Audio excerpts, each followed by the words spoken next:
আমরা যে যৌক্তিক দাবি আদায় পুরো বাংলাদেশের ছাত্র সমাজ লড়ছি, সেই দাবি আদায়ের আন্দোলনটি স্থগিত হয়ে যেতে পারে।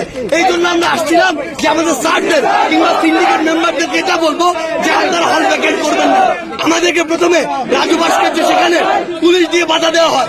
যখন আমরা বাধা বেরিয়ে আসছিলাম তখন আমাদের উদ্দেশ্যে গ্রেনেড ছোড়া হয়। এই সাহস পুলিশ কোথায় পেল? পুলিশকে এই ক্যাম্পাসে ঢুকার অনুমতি কে দিল? ঢুকার পরেও তারা শিক্ষার্থীদের উদ্দেশ্য করে গ্রেনেড মারার সাহস এবং অনুমতি কার থেকে পেল? এই জবাব পুলিশকে দিতে হবে, ঢাকা বিশ্ববিদ্যালয় প্রশাসনকে দিতে হবে। আগামী 1 ঘন্টার মধ্যে এই ক্যাম্পাস থেকে সকল পুলিশ সহ আইন শৃঙ্খলা বাহিনীকে অপসারণ করতে হবে। আমাদের ক্যাম্পাসে আমরা কোনো পুলিশের কোনো সন্ত্রাসীদের উপস্থিতি চাই না। যদি 1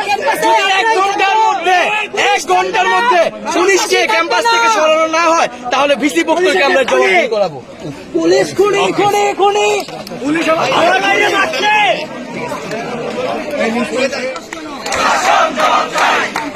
সন্ত্রাস কেন? বাবুল ভাই বাবুল ভাই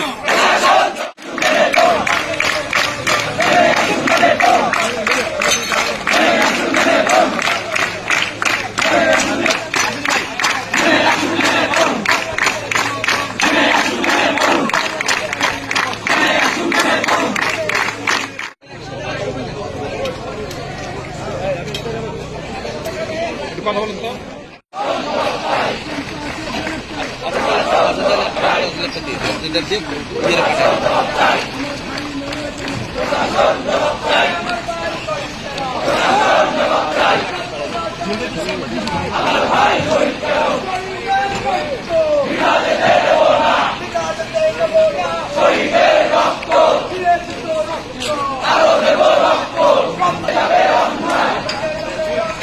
রক্তের বন্যায়